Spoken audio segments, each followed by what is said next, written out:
Langkung gedhe nggih, Mbak, damel tambah sangu. Aku ora njaluk dhuwit, Nduk. Lah napa, Mbak? Kula bungkusno sego nggih. Ora, Nduk. Aku ndeteksi omah sing kok nggone. Iki lak omahe Cak Budi sih. Mbak, leres. Biasanya tiang deteksi niku lak ngeten nah, Mbak. Panjenengan kok ngeten?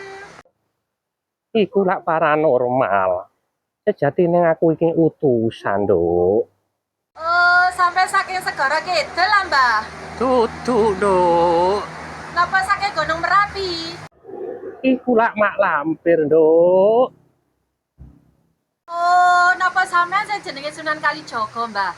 Lapo mblakrak rono barang. Aku iki kate ngeterno pesenan, Nduk. Pesenan napa, Mbak? Wingi bojomu lak pesen ndek Shopee sih, Nduk. Aku ngeterno pesenane. Nah, iki tampanono, Nduk. Nduk. Walah, tadi sampean iki kurire Shopee to, Mbak. Lah kok sampean macak ngeten? Iya, Nduk. Ajen aku nyambi karo konten. Nah, kebetulan aku diperano dadi musafir, Nduk. Ngono ora ngomong ket mang, Mbak. Ngomong dhisik lah ora patek lucu, Nduk. Ya wis, Mbak, sampean mulai. Ya ampun, ya ampun. Pesen paketan apa maneh bapakmu iki? Apa itu, Bu? Paketane bapakmu. Nanti wonge. Bapak dulu.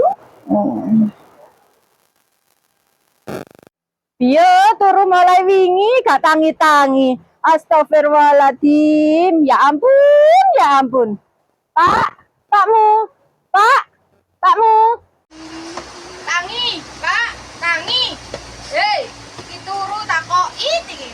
Oh, gak dikek jurus iki gak tangi-tangi. Hei, tangi. Hei, tangi. Hei, tangi.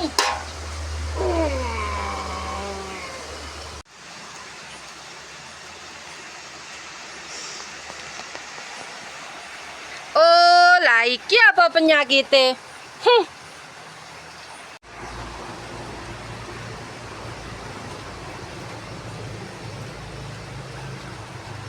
Tangi, tangi.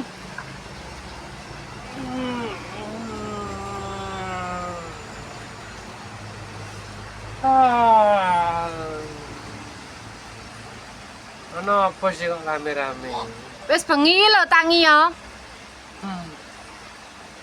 Kok isik tas turu aku mang. Sik tas ya apa? Lebih 10 jam kok ejik sik tas. Ngono ya ora kok gugah aku mang. Oh, sing gugah sampai kesel kok. Lah iku nggawa apa awakmu? Iki lho paketane sampean mang teko. Jaket. Aku gak ngai jaket nih. Jaketnya cak candolo ndek kamar kono lho. Paket. Dikandani jaketnya tak candolo ndek kamar kok sik takon ae awakmu. Paket blek dublek.